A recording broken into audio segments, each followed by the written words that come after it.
Fala, galera. Vamos acompanhar aí o debate do jogo aberto, analisando o jogo entre Santos e Palmeiras. A derrota para o Santos complica o Palmeiras na luta pelo título e abre 3 pontos de diferença do Flamengo, que é o primeiro colocado, para o Palmeiras. Vamos acompanhar aí. Quando se você ganha, empata ou perde, dá na mesma. Tipo Edu Dracena. Porque ele queria o Palmeiras, claro, líder, né, o título. Mas aí o Santos ganhou, saiu da zona do rebaixamento e ele tá comemorando também. Edu, essa é a vida que todos gostariam no futebol, Edu Dracena. Agradeça. Feliz vai ter cadeirão hoje? Renato, é aquela coisa que eu te falei, quem manda fazer história nos clubes, né? Então isso que dá mais uma brincadeira do doutor, sabe? Que a gente sabe ficar forte no meu coração, doutor. Eu aprendo com você. Não, também fiz. Ô, doutor, a verdade é o seguinte, eu perdi, mas ganhei no final de semana. Eita, olha isso. Esse é o detalhe, hein? Agora, para fazer uma análise mais aprofundada, mais completa, do tamanho do prejuízo que o Palmeiras traz da Vila Belmiro, nós escalamos quem? João Paulo! João Paulo está por lá, na academia de futebol. Capela, eu quero saber se já trocou ideias com o povo, se o pessoal ficou muito preocupado, se agora estão acreditando que de repente o Flamengo vai tropeçar no clássico diante do Fluminense. E aí, Capela? Ó, o povo se movimentando, trabalhando, hein? Boa tarde. Vai, caramelo. Você sabe, ô Rê, beijo pra você, um abraço pra toda a galera no estúdio, menos pro Ulisses Costa, essa mala gigantesca. O negócio é o seguinte, o Negrão fica colocando bibi os portões abertos, porque ó, passa um carro e fica aqui, ó. Eu fico aqui, ó. Que nem um urubu, só esperando a carne passar, entendeu? Porque o negócio é o seguinte, a gente não consegue mais ter acesso aqui, mais em nada, nem aqui no vizinho do São Paulo, aqui no Palmeiras, no Corinthians, quando eu tô lá, no Santos também, a gente não tem mais acesso a nada. Mas quando a boleirada passa, eu dou uma gansada aqui, você entendeu? Às vezes o cara para e troca uma ideia com a gente, tá? Então os caras assistem o jogo aberto lá dentro, viu, rapaziadinha? Vocês passarem aqui, troca uma resenha, atende o torcedor que tá aqui fazendo festa, pra autografar a camisa, fazer o caramba 4. Mas o negócio é o seguinte, Rê, você me perguntou sobre esse momento aí do Palmeiras, o clima. Tem uma informação importante, tá? Já abrindo os trabalhos essa segunda-feira, por mais que a gente tenha uma seleção brasileira ainda, tem data FIFA, mas esse meio de semana já volta a emoção de Campeonato Brasileiro. O Palmeiras, mais uma vez, vai enviar o ofício à comissão de arbitragem para reclamar sobre o pênalti que o árbitro Rafael Claus e o árbitro de vídeo, o Guarizo do Amaral, Rodrigo Guarizo do Amaral, eles não assinalaram quando estava 0 a 0, a gente está mostrando o lance aí, o cruzamento que vem, o Souza chega por trás, não toca na bola, atinge o Maurício, que poderia ter feito o gol, e o Palmeiras está bicudaço com essa não marcação da penalidade. Outra coisa que incomodou demais a diretoria do Palmeiras foi o seguinte: o Verdão sempre foi muito bem recebido na Vila, assim como os jogadores do Santos sempre foram muito bem recebidos no Allianz Parque. Mas rolou uma treta, literalmente falando, no intervalo do jogo. Tanto é que o Rafael Claus demorou mais de 20 minutos para colocar o segundo tempo em andamento, porque alguns membros de organizadas do Santos estiveram presentes, nenhum dos camarotes, e esse camarote fica exatamente ao lado do banco de reservas do Palmeiras. E aí os caras ficaram no intervalo do jogo. Quando o Palmeiras voltou para fazer aquele rápido aquecimento antes da bola rolar no segundo tempo, os caras causaram muitos xingamentos, muitas ameaças, bate-boca, até a polícia militar intervir, e aí teve realmente um quebra-quebra. Teve cacetete para um lado, cacetete para o outro, e o Palmeiras ficou realmente muito chateado com essa situação. Mas acho que o que mais incomodou realmente, o Palmeiras vai até o fim para reclamar da arbitragem, é esse lance que certamente vai ser tema da nossa discussão. E aí, foi pênalti ou não do Maurício cometido pelo Souza, hein, Renata? Que você já trouxe a questão aqui, porque nós vamos encará-la na primeira parte do programa. Cicinho e Ronaldão não dariam a penalidade. Edu Dracena e eu marcaríamos o pênalti. E agora a gente vai seguir aqui com as opiniões. E Capelani, já que você está tão ágil, tão rápido, tão bom trabalhador nessa segunda-feira, você começa. Para você, pênalti ou não, hein? Bom, imparcialidade total, porque aqui está um santista. Viva o Santos, o maior clube da terra. Mas vamos falar a grande verdade, pessoal? É o seguinte, eu não vou brigar com a imagem, não. Veio o cruzamento, o Maurício está parado, praticamente na pequena área, só para empurrar para o gol. Vem o Souza por trás, tenta atingir a bola, não atinge a bola, atinge só o jogador do Palmeiras, o desloca, para mim é um lance faltoso. Se fosse no meu campo, o Claus daria falta? Daria. Dentro da área, é falta igual. Pênalti para mim, Palmeiras foi muito prejudicado nesse lance aí. Então, por enquanto, 3-2 para a marcação de pênalti. Ulisses Costa, você que lá estava. É um lance difícil. Eu fiquei... Até muita gente fala que o Maurício poderia estar impedido, aquela coisa toda, mas assim, o Souza não chega em nenhum momento na bola, né? Então, para mim, ele faz o pênalti no Maurício. Ele tenta tocar na bola e acaba fazendo o pênalti. Dois corpos não podem ocupar o mesmo espaço, isso é lei da física. Então, para ocupar o espaço, ele empurrou e cometeu falta no adversário. Calma, Chico. 4-2 para pênalti para o Palmeiras, aqui no jogo aberto especificamente. João Pedro Sgarbi. Esse, na minha opinião, é um lance totalmente interpretativo, porque eu vou ser muito sincero, tá? Na hora que eu vi o lance, eu achei pênalti. Vem da câmera de trás, já não acho, porque, na minha opinião, é contato normal de jogo. Tem um pênalti parecido, entre aspas, só que aí, na minha opinião, a carga é totalmente nas costas e só nas costas, que é do Pablo Maia contra o Flamengo, que, na minha opinião, foi pênalti, que eu falei aqui, e tô vendo muita gente comparar. Eu não vejo tanta semelhança nos dois lances, mas, na minha opinião, não foi pênalti, não. Contato de jogo, e de verdade, se o Klaus marcasse em campo por ser interpretativo, não teria reclamação também. Só que aí é aquela questão que o VAR, muitas vezes, hoje, não entra só mais em lance claro. Na minha opinião, o VAR não tinha que entrar nessa jogada. Por enquanto, 4-3 para a marcação de pênalti aqui no jogo aberto. Agora vamos com Marco Aurélio Cunha. Difícil, Renato, esse lance. Esse lance é muito difícil, bem interpretativo. O que é interessante é que a bola passa limpa, né? O jogador estava à frente da bola, olha só. Então, eu acho que houve o contato. Se for dentro dos parâmetros que todos dão pênalti, e alguns que eu vi por aí, a favor e contra o São Paulo, a favor e contra o Palmeiras, eu acho que daria o pênalti. Então temos 5-3 na votação agora. Já está praticamente definida. Agora o Chico Garcia vai constar como opinião do árbitro do programa, de Francisco Garcia. Esse é um lance capital, reclamado demais. Inclusive o Capelanes trouxe a informação que o Palmeiras vai protocolar esse ofício de reclamação contra o Klaus e o Rodrigo Guares do Amaral. Mas todos fazem. Todos fazem. Já pensando no próximo. Chico Garcia, estou curiosa, porque você está muito neutro aqui no programa. É porque eu mudei de ideia, sabia? Como assim? Tá vendo? É um lance muito difícil mesmo. Tanto que na hora do jogo eu achei que não tinha sido nada. Dois copos E não pode hoje eu já ocupar, né? entendo como pênalti. Por quê? Porque na velocidade do jogo... Por que você mudou de ideia? Exatamente, porque na velocidade do jogo você tende a interpretar de que há um contato natural, que a bola passa e que não há o devido impacto. Quando você analisa o lance corretamente, você vê que, na minha opinião pelo menos, gera um impacto na jogada, a bola está indo em direção ao Maurício, o Souza calça, né? Ele faz alavanca com a perna, inclusive, com uma carga por trás, cometendo a penalidade. Então, só depois de analisar outras imagens que eu vi que realmente o pênalti tinha acontecido. E por que o ofício é importante, né? Eu vi que houve um zum aqui, do Palmeiras na CBF. Porque a gente não tem os áudios do VAR na medida em que o Klaus não foi ao monitor. Ele não foi fazer uma revisão. Talvez tenha uma... Porque o VAR não recomendou essa revisão. Exato. Talvez tenha um questionamento aqui de que o Maurício esteja impedido. É um lance que no olhar a gente não consegue. Provavelmente a cabine traçou essas linhas. Provavelmente. E vai que... Mas ele não sinalizou esse não sinalizou. Porque o juiz, quando dá o impedimento, normalmente ele sinaliza. Sim, verdade, também é verdade. Mas sei lá, vai que o VAR traçou uma linha ali, entendeu o Maurício como impedido e aí deixou o lance seguir. Eu acho que o ofício vai gerar a divulgação dos áudios do VAR, uma explicação mais coerente da CBF para o Palmeiras entender por que o pênalti não foi marcado. Mas para resumir, é um lance realmente muito complicado, mas eu entendo como pênalti. E poderia ter mudado toda a história do jogo, essa penalidade, se ela fosse marcada pelo Klaus. Edu, você está muito chateado porque eu falei em prejuízo com o Capelanes. E o prejuízo foi a perda da liderança. Ou seja, hoje você não vai terminar o programa naquele cadeirão gigante. Eu avisei que isso ia acontecer, eu avisei. Mas a gente sabia que ia ser um jogo difícil, clássico, Renato. Principalmente o Santos precisando do resultado, necessitando urgentemente sair daquela zona de rebaixamento.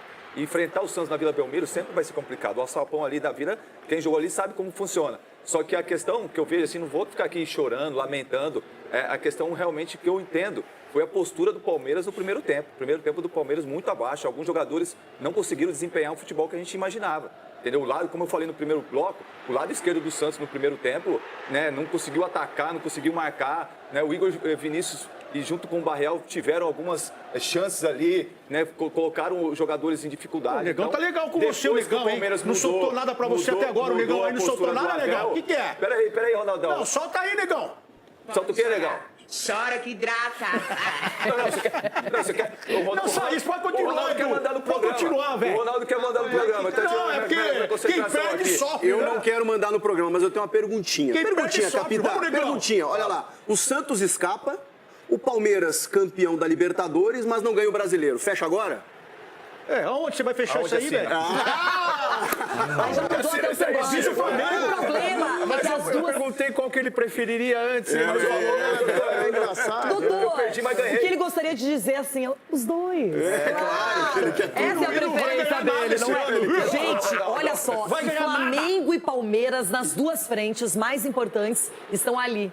brigando até o final. E o Flamengo, a gente já imaginava o Sport rebaixado, agora oficialmente, um time que não reagiu nunca no campeonato. O Flamengo foi lá de virada, fez 5-1, só que o Palmeiras sabia do resultado, doutor. Entrou em campo já sabendo que o Flamengo tinha feito os 3 pontos e por isso que me surpreende esse primeiro tempo tão abaixo. Não sei se foi de preocupação ou de falta de entrosamento. O Palmeiras muito desfalcado, mas valia a briga por título ali. E eu acho que faltou ao Palmeiras um pouco mais de empenho, mais de coragem também. Renata, sexta-feira, quando eu disse que a equipe alternativa carecia de entrosamento, de algum tipo de tática mais aprimorada, os jogadores mais preparados, todo mundo aqui falou que não. O Palmeiras era um timaço, reserva titular, isso não fazia diferença nenhuma. Não, todo mundo não. Então, quase todo mundo. Então, por quê? Eu tinha uma expectativa alta. Não é assim. De me dar bem nesse Quando jogo. você muda muitos jogadores, inclusive... Sou eu mesmo. Tá aí o problema. Olha só, Negão, inclusive... aí você tá dando bota errado, Negão. Olha só, eu sou contra 5 substituições. Eu acho que altera, veio na pandemia e ficou. Eu acho que altera muito o comportamento O Abel só tático usou 4, né? Então, mas eu acho que altera muito a parte tática do time. Você muda meio time, são 10 jogadores na linha, você muda meio time. Como que isso não vai fazer diferença na parte tática, na parte, enfim, do jogo em si? 3 substituições seria o perfeito, na minha opinião. Mexe muito, mexe por obrigação, porque o cara tá na reserva, ele tem que pôr, senão o cara chia, e começa a ter um zum ruim. Então, eu acho que o Palmeiras falhou no primeiro tempo, recuperou no segundo, e o Santos achou um gol com mérito e venceu a partida. Olha, quero falar mais do clássico, seleção brasileira, Flamengo ganhando do Sport, Bruno Henrique fazendo golaço, tudo isso ainda hoje, agora. E quero falar um pouco mais da partida com vocês, Garo. Aí é que tá, o Santos se entregou no jogo, até o final batalhou e foi recompensado com esse gol, vence por 1-0, mas o Palmeiras até evoluiu no segundo tempo. Mas ficou naquela história do pênalti. Na minha opinião, o melhor jogador da partida foi o Carlos Miguel. Isso diz muito sobre o jogo. Porque, mas pegar muito, né, cara? Baita goleiro. E isso diz muito sobre o jogo. Eu fui até, o Chico me fez gracinha comigo, só porque eu falei que, na minha opinião, o Santos era favorito pro jogo. E o Chico, nossa, que absurdo você tá falando, isso, aquilo. Cara, era o jogo da vida do Santos. O favorito é antes do jogo. Mas eu falei que era e se concluiu na partida. Mas você viu que você falou, Garbinho, você viu que você falou que o melhor em campo nesse clássico foi um jogador do Corinthians, o ex-jogador do Corinthians. Você percebeu que você falou isso? Esquece um pouquinho o Corinthians. Não, mas diz muito sobre o Santos. O que eu penso sobre o Santos, eu concordo com o Ulisses, que ele falou no YouTube de que o Robinho Júnior tem que ser titular. Tem que ser titular. Toda vez. Recado, Sky. Pode, agora. Voivoda, presta atenção. Robinho Júnior tem que ser titular do Santos pra fazer tabelinha com o NJ, pô. Isso. Os dois juntos assim, eles põem fogo no jogo. E eu que pendurei a faixa mesmo. Historicamente, o Santos, o Edu tava lá, né? Historicamente, o Santos sempre se deu bem com jovens chamando a responsabilidade, batendo no peito e jogando em campo. O Robinho Júnior, todo jogo que ele entra, ele muda o jogo do Santos. Todo jogo que entra, o Santos joga melhor. Então tem que ser titular. Eu penso o seguinte, pros jogadores, pra Voivoda, pra todo mundo. O Santos, a impressão que eu tenho também, o que acontece muito com o Corinthians, parece que às vezes escolhe jogo pra jogar. Porque vai ganhar clássico, ganha do Corinthians, ganha do São Paulo, ganha do Flamengo na Vila, ganha do Palmeiras na Vila. Ganhou Olha do Cruzeiro, que não é um clássico, mas a gente tá falando de times lá em cima. Ele vai jogar no Mirassol agora. Exatamente. Olha os jogos que o Santos conseguiu ganhar. E jogando bem, convencendo nesses jogos. Aí pega um Vitória em casa, perde. Pega um Fortaleza e não consegue a vitória também. Então o Santos tem que usar esses jogos de menor expressão, no caso, que não é clássico, que não é contra o Flamengo. Vai pegar o Inter, como é que vai fazer? Próximo é o Mirassol. Mas contra o Mirassol, por exemplo, é o jogo pra estar focado. Não é porque ganhou o clássico e agora esquece. Então, uma baita vitória, tem que valorizar o Santos, que fez uma partidaça. O Palmeiras, claro, desfalcado, só que eu valorizo muito essa vitória. Jogou muito. Gente, Capelanes, quero falar sobre o lado palmeirense. O Abel parecia resignado, não estava nervoso. Enfim, o Palmeiras deixa o Flamengo agora ser líder e o adversário é que tem o direito de fazer só por ele mesmo o resultado até o final. Então, mudou o panorama um pouquinho, hein, Capela? Lindo, né? Ficou lindo. Ó, fazendo ponto, Capela. Ou tá falando com o céu. Eu tô pensando aqui, eu tô olhando pro céu, porque assim, o Ulisses Costa, que assim, eu tenho a maior admiração, meu irmão, mas assim, ele é um cara que é o melhor narrador do Brasil disparado. Já narrou não sei quantas Copas. E ele estará nos Estados Unidos, México e Canadá no ano que vem. Só que eu tô olhando pro céu, eu tô com dúvida pra saber se ele vai pros Estados Unidos no avião da carga ou no avião do NJ. Só não sei se vai caber no avião do NJ também. Eu tô curioso para poder entender isso, viu, Renato? Se você puder me ajudar, realmente tô com dúvida. Se quiser dar uma caroninha, NJ, tô dentro, irmão. Tô aí com você. Todos os NJ é NJ, velho. Joga muito, não adianta. Engraçado, ninguém fala muito no que ele fez no último jogo aí contra o Palmeiras. Não vai em uma das responsabilidade, asas, tocou, quase fez gol olímpico, entendeu? Se não fosse o Kelvin, a bola tinha entrado. Ninguém vê isso, é engraçado. Enfiou, tocou bola, passou, trabalhou, marcação dupla em cima dele sempre. Dá um tempo. Deixa eu falar pra você. Deixa eu falar, vou falar aqui. O negócio é o seguinte, gente. Eu sei, aqui está um torcedor do Neymar. Você acha que eu não vou torcer pro sucesso do cara? Óbvio que vou torcer. Você acha que eu não quero o Neymar de volta à seleção brasileira? Claro que eu quero. Agora, vamos ser sinceros aqui. Pra quem assistiu ao jogo, transmitiu ao jogo, acompanhou o jogo de alguma forma, de 0 a 10 no nível da atuação do Neymar, nota 4. Nota 4. Na minha escola até passava de ano 4, você fazia um servicinho sem nota, aí você passava, entendeu? Uma nota 4. No primeiro tempo até chegou a criar uma ou outra possibilidade. O grande lance dele foi a finalização que bate do Jefté e vai para escanteio. E o segundo tempo, infelizmente, não dá. Ele morre fisicamente. O Robinho Júnior, que eu acho que não tem que ser esse titular absoluto, incrível, maravilhoso. Eu acho que o Rolês é um jogador mais preparado. O Barreal, o Vojvoda destruiu o Santos quando tira o Barreal do time, não deveria ter tirado. O Guilherme, esse sim concordo. Não deveria ganhar uma sequência entre os titulares porque não está jogando absolutamente nada. Agora, o meu ponto de vista é o seguinte, o Santos venceu mais por mérito ou por demérito do Palmeiras? Eu acho que as duas coisas. O primeiro tempo do Palmeiras foi uma piada. Não é primeiro tempo de time que joga para ser campeão, não. Ou de time que joga para recuperar a liderança, porque entrou em campo da Vila já sabendo que o Flamengo tinha amassado o Sport e tinha passado o Palmeiras. Aí só depois do segundo tempo que o Abel, aí sim, mexe bem no time, coloca o Luigi, principalmente Flaco Lopes, e aí ganha profundidade, ganha ritmo, mas foi um jogo como um todo fraco do Palmeiras, que melhorou só no segundo tempo, e o Santos, que esbarra demais a falta de qualidade técnica individual do time, e coletiva também. Era um jogo para 0 a 0? Acho que não. Carlos Miguel fez grandes defesas, o Brasão a mesma coisa, mas eu acho que o Palmeiras deveria ter jogado a Vera, jogado valendo a liderança do campeonato, e não mostrou isso no primeiro tempo, Renata. O Palmeiras perde uma chance de ouro, tinha essa partida atrasada, aceitou jogar na data FIFA, elogiou as mudanças do calendário brasileiro, agora tem que aceitar, vai fazer esse ofício contra a arbitragem. É sempre bom se posicionar, mas a gente sabe que não vai mudar muita coisa, conseguir o áudio, talvez no máximo, comunicação do Klaus com o Rodrigo Guarizo. Chico, alguns detalhes, os goleiros muito bem no jogo. Sim. Como é que você avaliou o Neymar nessa partida? Eu acho que ele melhorou em relação a ele. Se a gente analisar o primeiro tempo especialmente, a bola passa muito por ele. Acho que se você vê, ele teve números positivos. Ele não foi decisivo no jogo, mas ele tem influência, claro. O Neymar é o capitão. Foi menos pitizento, digamos assim, no jogo. Foi mais colaborativo. É porque o jogo contra o Flamengo a gente criticou aqui, foi realmente uma postura completamente inaceitável. E aí acho que ele trabalhou bem isso ao longo da semana, porque o Santos precisa dele. Postura de capitão, né, Chico? É isso. Ele liderou o elenco e ele mesmo reuniu os caras durante a semana. A gente vai ganhar do Palmeiras e essa mobilização o Santos precisava. Eu só discordo em relação ao Sgarbi. De novo? Não, rapidinho. O Carlos Miguel realmente foi a figura do jogo, mas eu acho que o Brasão também trabalhou e o Flaco Lopes perdeu um gol. Cara, que a bola passou isso aqui da trave. Então, o Palmeiras também teve chance. Vou discordar também do Dr. Marco Aurélio Cunha. Isso, você quer entrar intriga no programa. Amavelmente. A falta de entrosamento, na minha opinião, não foi o grande problema. Você tem ali Felipe Anderson, Rafael Veiga, o próprio Murilo, Maurício, jogadores que estão acostumados a jogar. O Luiz, quando entrou no lugar do Felipe Anderson, mudou também. Exato. A postura do Palmeiras foi completamente inaceitável, exatamente pelo primeiro tempo. Esse mesmo Palmeiras, assim, com muitos problemas, goleou o Juventude. Claro que do outro lado tinha um Santos com mais recursos, muito mais mobilizado, em casa, e que fez a diferença, especialmente por um jogo de imposição. Agora, o Palmeiras também teve chances no jogo, acho que foi um jogo equilibrado. Você vê, doutor, como que é, né? Coincidentemente, na semana que tem um jogo contra os Corinthians, o Chico tá vindo contra a gente, já viu?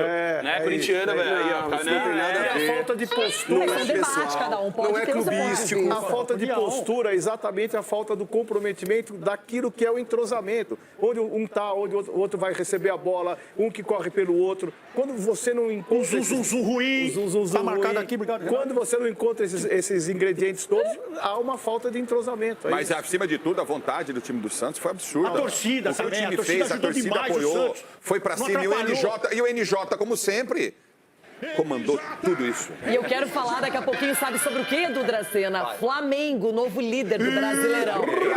Antes, só procuro ser uma mulher justa, por isso não poderia deixar passar os palpites do final de semana. Quem será que se deu bem, que acertou coisas importantes? Deu ruim. Eu errei todo. Ronaldão, qual é a sua palavra preferida no programa? Vamos pra Esporte Flamengo. Cicinho. 5-1 Flamengo. Ui. 5-1 Flamengo. 5-1 Flamengo. Até que sim.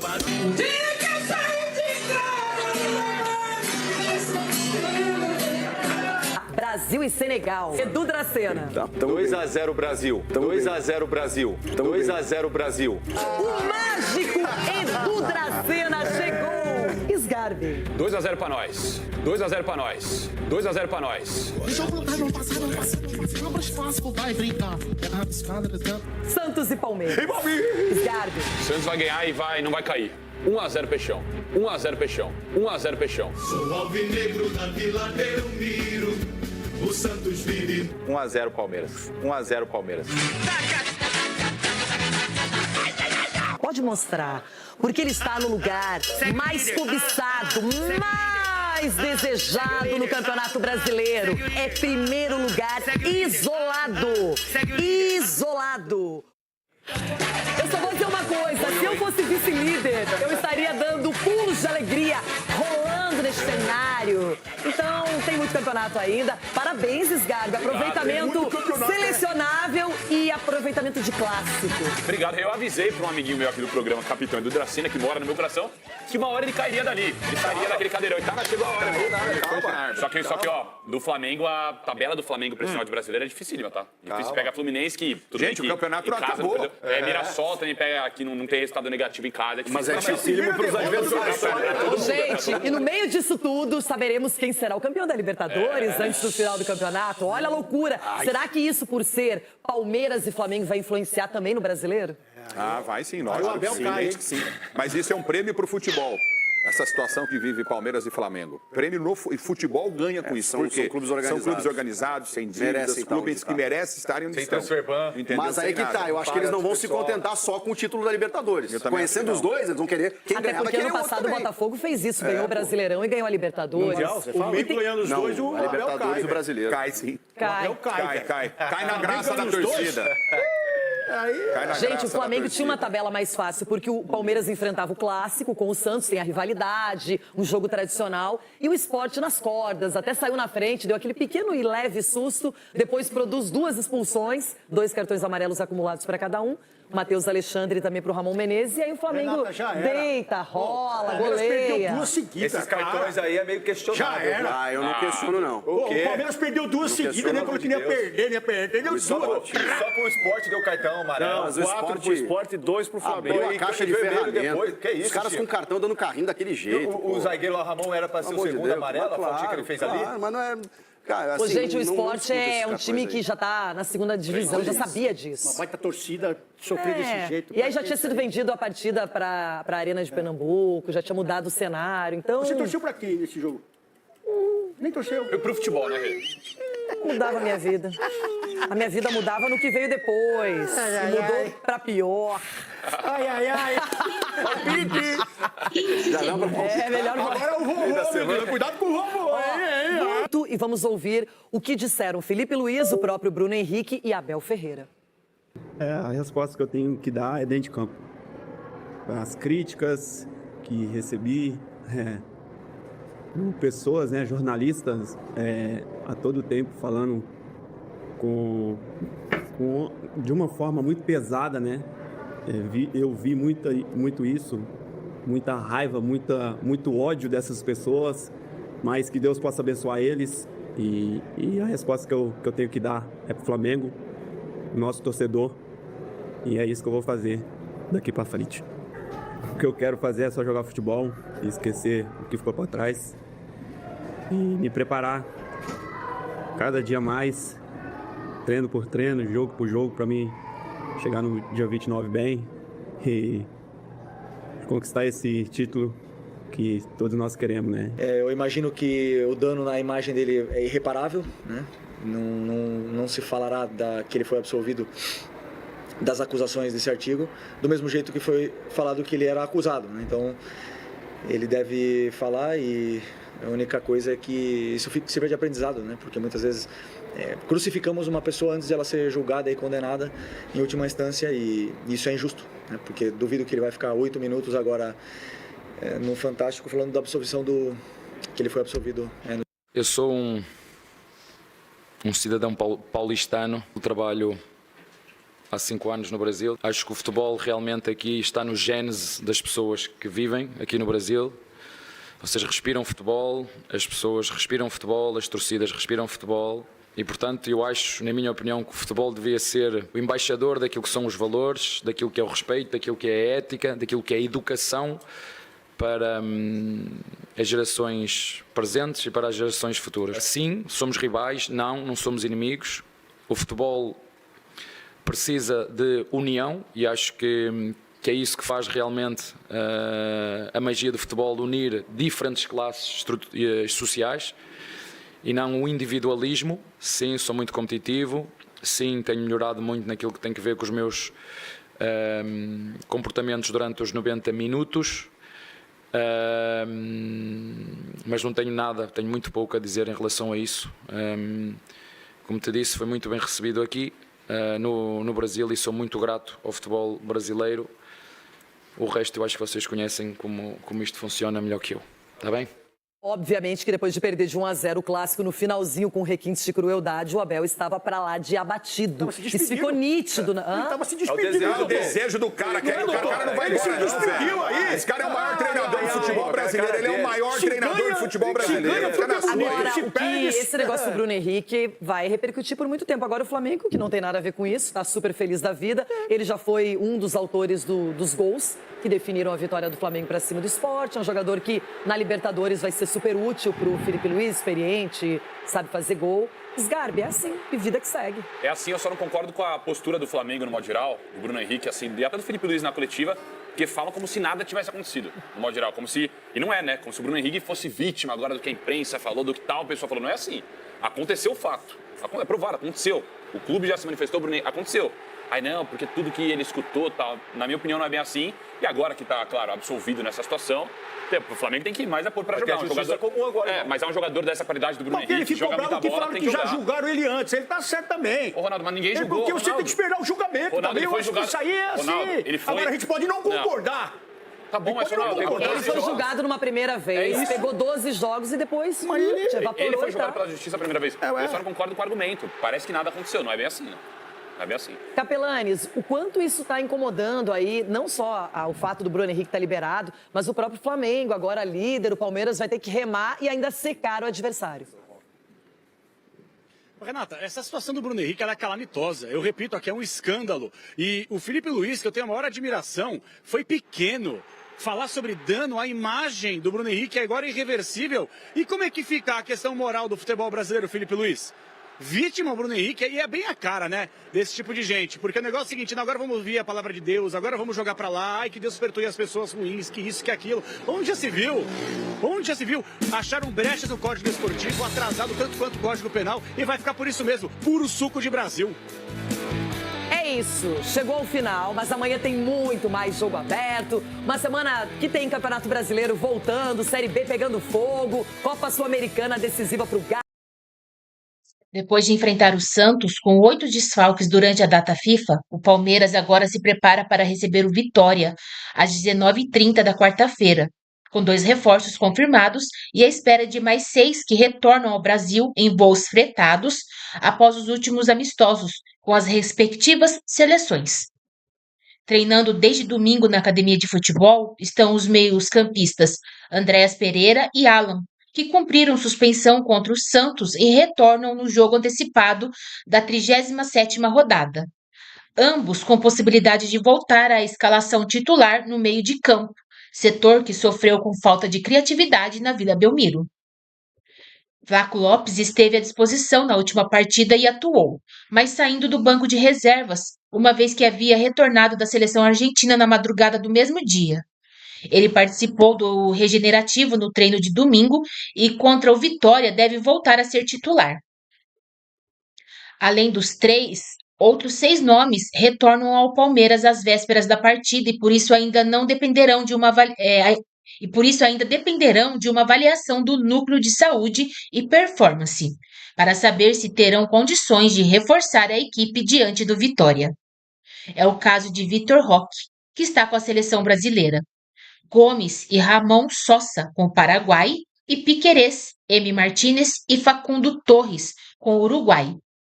Todos têm o último dos amistosos na terça-feira, dia 18 de novembro, enquanto o Palmeiras recebe o Vitória na quarta-feira, dia 19.